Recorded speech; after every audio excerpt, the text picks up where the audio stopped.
मैं प्रमोद कुमार आज आप सभी से कुछ चर्चा करने वाला हूँ। तालाब को बनाने से लेकर के तालाब का कैसे मैनेजमेंट किया जाएगा, 15 टॉपिक्स पे चर्चा करूँगा।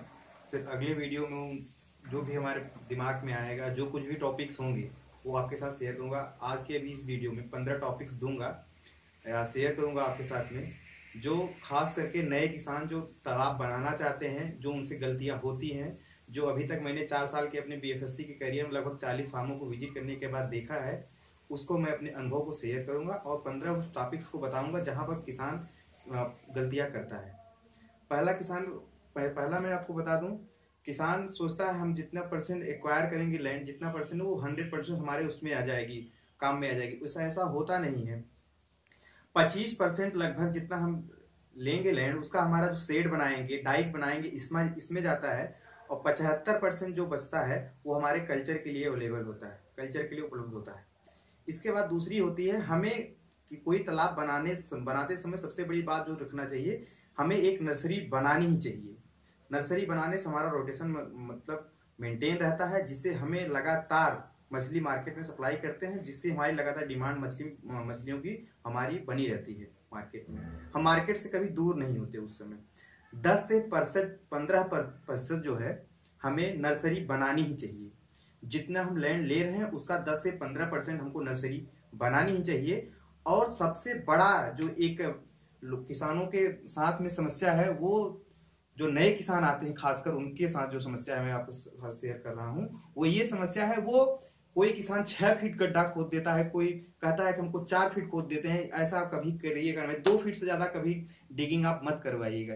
2 फीट से ज्यादा डिगिंग करने का मतलब आप जो है अपने मनी का वेस्ट कर रहे हैं सीधे सीधे। 2 फीट जो है आप डिगिंग जब कराएंगे, 2 फीट से इतनी ज्यादा डाई उठ जाएगी, इतनी ज्यादा मिट्टी आपको मिल जाएगी, आपको पर्याप्त आईएमसी के कल्चर के लिए जो है मिल जाएगा। आपकी आईएमसी के कल्चर की जो डेप्थ, डिजायरेबल डेप्थ है, वो मिल जाएगी आपको।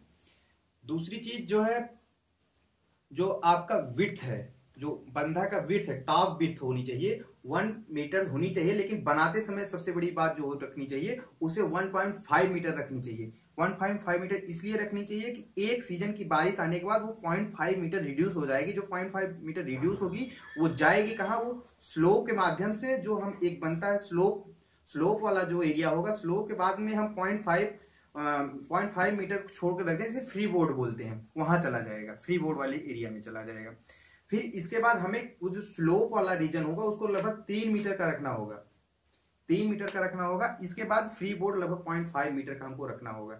जस्ट हम बंधा काटे, उसके बगल से काटे, उसके बस जस्ट ऊपर नहीं रहेंगे, 0.5 मीटर छोड़ करके तब बंधे को बनाएंगे।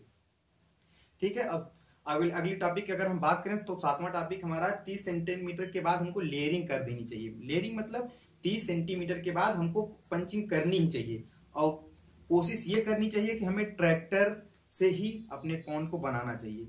जेसीबी से अगर संभव हो तो जेसीबी से ना बनवाएं। जेसीबी से होता क्या है, जेसीबी से वो डायरेक्ट मिट्टी उठाता है, डायरेक्ट रख देता है, वो उसे पंचिंग नहीं करता तो इसे एक 30 सेंटीमीटर का जो लेयरिंग होती है वो बन नहीं पाती, जो बंधे को कमजोर करती है। इसलिए बहुत जरूरी है कि कम से कम 30 सेंटीमीटर के बाद, मतलब 1 फीट के बाद आप पंचिंग होना जरूरी है। और वो ट्रैक्टर के केस में क्या होता है, ट्रैक्टर उसके ऊपर से जाती है, उसको दबाते हुए जाती है, वो कंटिन्यू होती रहती है लेयरिंग। 30 सेंटीमीटर के बाद वो कम से कम लेयरिंग होनी चाहिए। और दूसरी चीज, सबसे बड़ी समस्या जो किसान करते हैं, किसानों के साथ होती है समस्या, वो कि किसान ने तालाब अपना प्रिपेयर कर दिया, पॉन्ड में पानी भरता है। तो अक्सर गाँव में तालाब होते हैं, किसी ग्रामीण इलाके में तालाब होते हैं, तो बिजली की उपलब्धता न होने के कारण दिन में वो अक्सर रात में ही प्रयास करते हैं कि रात में हम पानी को लगा दें। तो वहां सबसे बड़ी समस्या होती है। होता क्या है, जब रात में हम तालाब में पानी लगा देते हैं तो पानी कहीं से बंधा टूट जाता है, कहीं से रिस जाता है, कहीं बंधा दब जाता है, हम उस चीज को देख नहीं पाते और बंधा कहीं तोड़ करके बाहर भी चला जाता है पानी।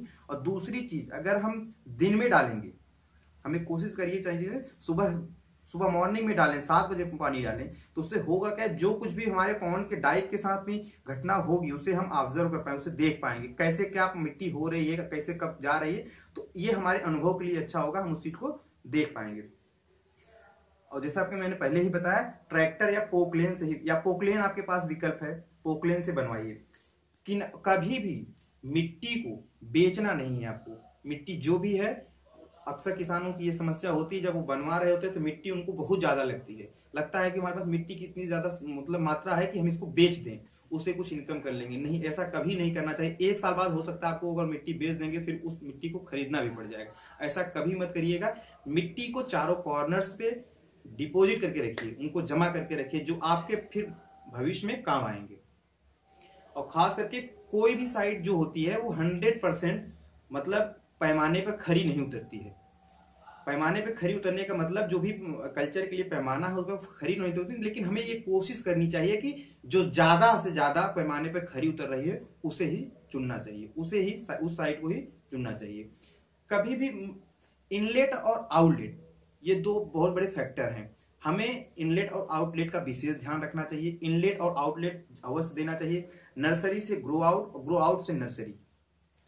और इसमें बनाते समय एक इनलेट जो होगा हमारा, इनलेट को दो तरीके से दे सकते हैं, या तो ऊपर से इनलेट दे दें या डाइक के बगल से इनलेट दे दें। लेकिन डाइक के बगल के इनलेट उसी में प्रीफर किया नर्सरी पॉन्ड में, नर्सरी पॉन्ड में ही प्रीफर किया जाता है डाइक से बगल वाला। और खास करके जब आप ग्रो आउट कल्चर में कर रहे हो तो ऊपर वाला ही इनलेट दीजिए, वो ज़्यादा बेटर होता है। और खास करके जब इनलेट और आउटलेट आप दोनों बना रहे हो तो दोनों का स्लोप नर्सरी और उसके बीच में एक ऐसा स्लोप बना ले, जब हमको चाहे तो हम नर्सरी से ले लें, दो पाइप डालिए, दो पाइप डालिए, जिससे जब चाहे हम नर्सरी से इधर ले लें और ग्रो आउट से नर्सरी को ले लें, दोनों तरफ से हम ले लें। फिर पांच जो अब लास्ट टॉपिक हमारा है, तो कैसे किस आकार में बनाना चाहिए। जो नए किसान होते हैं, जो भी नए नए फार्मिंग करना स्टार्ट करते हैं, तो उनमें सबसे बड़ी एक मिथ है, एक लोगों के दिमाग में कैसा कौन से आकार का बना है। अगर हो सके आपके पास लैंड की जो एरिया हो, अगर आयताकार में है तो आयताकार सबसे बेस्ट होता है, आयताकार में ही बनाइए। अगर वो ईस्ट टू वेस्ट है वो सबसे बेटर है। अगर ऐसा नहीं है तो इसका मतलब ये नहीं है कोई एरिया कल्चर के लिए सुटेबल नहीं है, कल्चर के लिए सुटेबल है।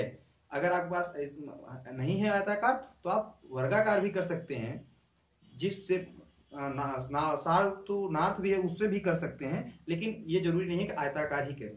धन्यवाद।